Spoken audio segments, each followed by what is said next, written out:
Distinguished colleagues in the House of Representatives, esteemed officials from the Department of Energy and its attached agencies, ladies and gentlemen, magandang maulang umaga sa ating lahat. I open today's deliberation on the issue that lies at the very heart of our nation's progress, that lights our homes, powers our industries, fuels our transport, and enables opportunity for every Filipino family. Energy is not simply a commodity. It is the lifeblood of the socio-economic development and human progress. Facts are clear. Studies show that when electricity supply is available from 0 to 8 hours, income increases by 18%. If the availability improves from 8 to 16 hours, income again grows by up to 30%. And if we further push up electricity supply from 16 to 24 hours, there is a matching increase in income by 50%. Power literally empowers, and electricity is therefore an indispensable tool in the fight of our nation to free citizens from the bondage of poverty. This is why the Department of Energy's goal to bring electricity to far-flung provinces and isolated areas to the Sitio Electrification Program must be supported. As we help the department secure its budget, it must also warrant and guarantee effective absorptive capacity and efficient utilization rate that produces outcomes beneficial to our people as they reach out for much-needed supply of energy. Presently, Luzon, Visayas enjoys household electrification rate of 98% and 95% respectively, while Mindanao, where the poorest provinces can be found, is far behind at 83%. There are many reasons why the land of the promise has fallen behind, but many of those reasons, including outbreaks of conflict and war, have finally been resolved. It is time to push for full electrification of the country. Energy must also be accessible and affordable. This ensures that Filipino families, communities, and industries can rely on stable and reasonably priced electricity, leaving no one behind. Support for the Philippine Radiometric Survey, long requested by the department, is therefore a must. This program allows us to explore potential resources of indigenous energy and will, in the long run, reduce our costly and risky dependence on imports. We must remember that existing reservoirs used to power our nation have aged and are past their peak supply. It is time to find new ones. We need to do it fast.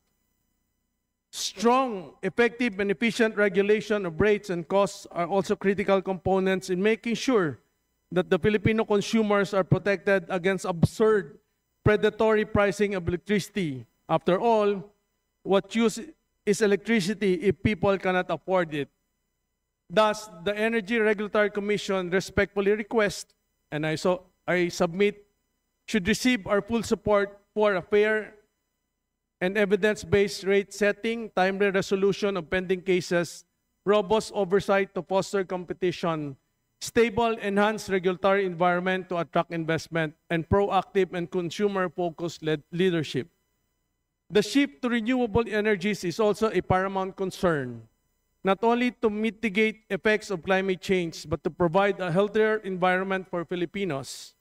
The Department of Energy aims to increase the share of renewables to 35% by 2030 and 50% by 2040 under the clean energy scenario.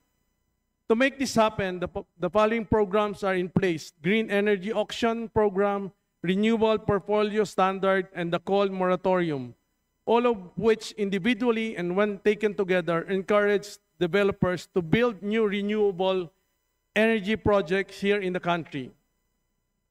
For fiscal year 2026, the Department of Energy proposes a budget of 3.839 billion, which is 24.4% or 754 million higher than its fiscal year 2025 budget of 3.85 billion pesos. Yet, this still remains modest at just 0.06% of the total proposed 2026 national budget, which is 6.793 trillion. Thankfully, there was an increase during the Budget Amendment Review Committee proceedings with additional 4 billion for Sitio Electrification Program and approximately 627 million for the Philippine Radiometry and Seismic Survey. But we must do more. Colleagues, more than numbers, the proposed budget represents an investment in our people and in our future. It is aligned with the ambition nating 2040, where every Filipino enjoys a matatag, maginawa, at panatag na buhay. Together, let us help secure an energy future that truly benefits every Filipino. And I am here today honored and ready to defend the budget of the Department of Energy. Magandang umaga at maraming salamat po. This is just a reiteration on the issue of Representative De Jesus. And as far as the budget of the Energy Regulatory Commission is concerned. Sa ngayon po ba, ang okay na po ba sa Energy Regulatory Commission yung level of budget na naibigay sa inyo na nasa sa ating national expenditures, sa ating NEP? Okay na o kulang? Mr. Speaker, of course, any additional budget is welcome. With the, Mr. Speaker, distinguished sponsor, with the current level of budget, no, that the that Congress, no, allocates to ERC, magagawa ba nila ng 100% yung kanilang mandato?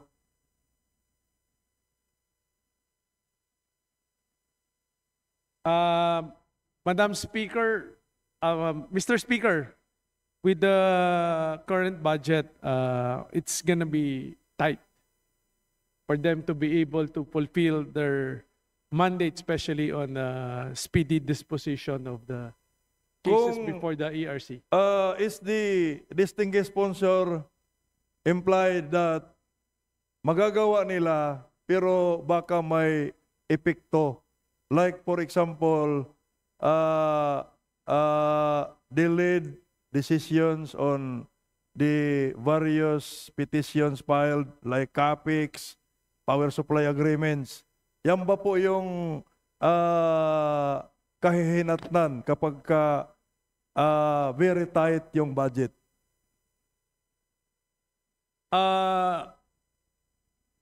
Possibly, Mr. Speaker. Distinguished sponsor, is it possibly or definitely? Okay, definitely. Yes, definitely. Because that has been happening for the last maybe 5 or 10 years. Kaya nadidelay because kukulangin po ng mga technical personnel yung ERC. Walang makapag-evaluate sa mga petisyon. Yung mga lawyers natin at saka mga engineer, pinapirate sa kabila sa GENCO. So how can they regulate yung planta na 2 buwan pa lang mula pumasa sa board ng engineering yung mag-inspeksyon sa planta? Pero yung mga ini-inspeksyon nila, yung mga plant supervisor doon, pa-retire na po at galing pa sa ERC ang training. Kaya lang lumipat dahil mababa ang sahod sa ERC. So, mayroon po bang collection of fees and charges na nasa ERC taon-taon?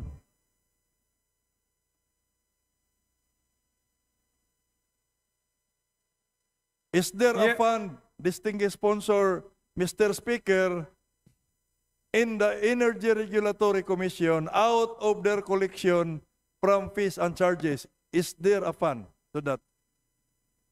None, Mr. Chair. Wala kayong koleksyon sa fees and charges taon-taon na nire-remit ninyo sa National Treasury? Most of the collection of ERC are remitted to the national Yun na government. nga, mayroon. Pero They have- nire-remit sa... National government. Yes. So, is the IRC, would the IRC not request Congress to, let's say, provide a special provision in the GAA that you will be authorized by Congress through the General Appropriations Act to retain a certain percentage of that collection that can augment the meager budget that Congress allocates from the national government. Yes, Mr. Chair, ERC requesting or it will support a special provision allowing to use a portion of the revenues to hire additional manpower to clear their backlog. If that is the case, distinguished sponsor, Mr. Speaker, is the distinguished sponsor willing to admit for the record a proposed language of that special provision? Absolutely, Mr. Speaker. Mr. Speaker, distinguished sponsor, this representation would like to propose a special provision in the budget of the Energy Regulatory Commission to read as follows. Special provisions on the Energy Regulatory Commission. So, paragraph is, use of income. In addition to the amounts appropriated herein, the Energy Regulatory Commission is authorized to use a portion, maximum of 50% of its income derived from fees, assessments, licenses, and other charges to cover its budgetary requirements, including training and development, personnel services, capital outlays, maintenance, and other operating expenses, and such other expenditures as may be deemed necessary by the Commission in the effective performance of its regulatory functions subject to existing laws, rules, and regulation. I'm emphasizing, Mr. Speaker, distinguished sponsor, effective performance. Kaya kanina nung sinabi nyo na tight, ineffective talaga yun. So, number 2, paragraph 2, the additional budget may also be allocated to the revival and or reorganization of the Distribution Management Committee and the Grid Management Committee, which shall provide the Commission with access to highly technical experts essential in the exercise of its mandate.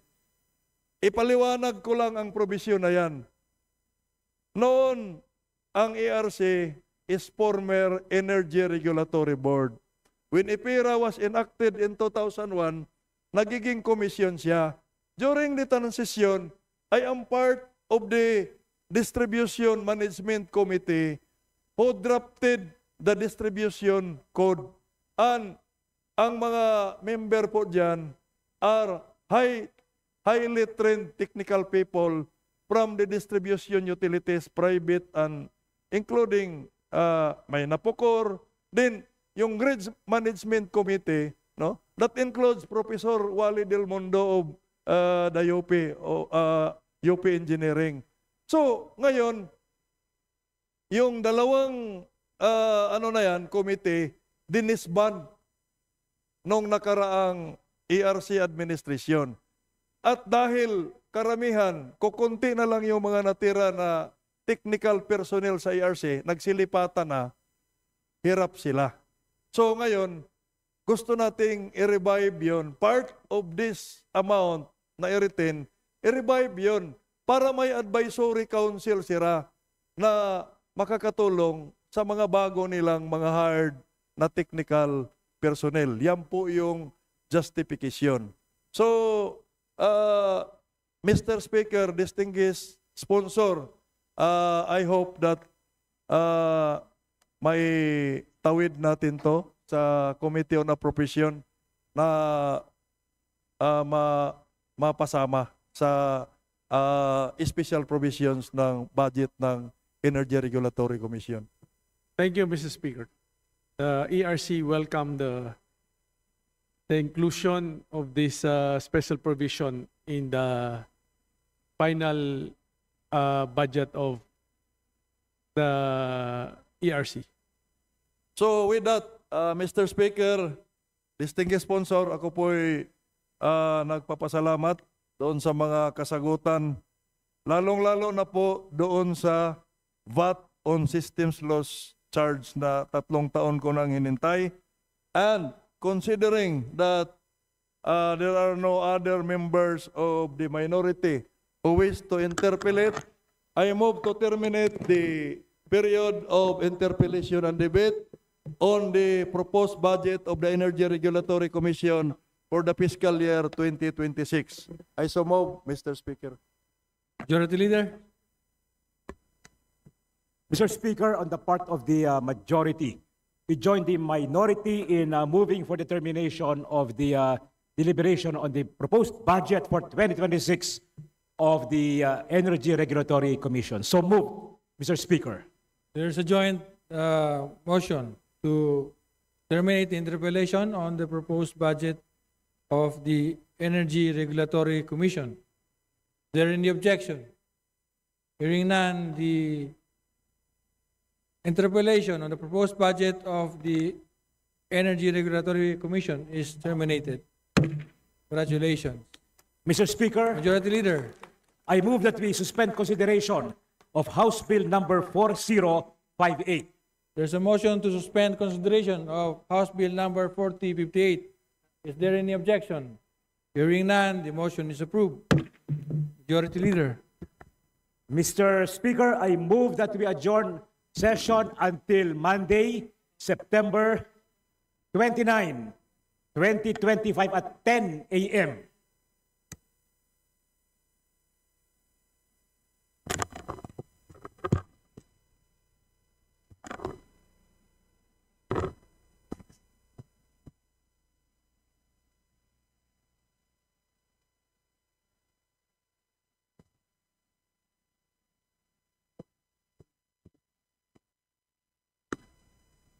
Please, Majority Leader, please Mr. reiterate your Speaker, motion.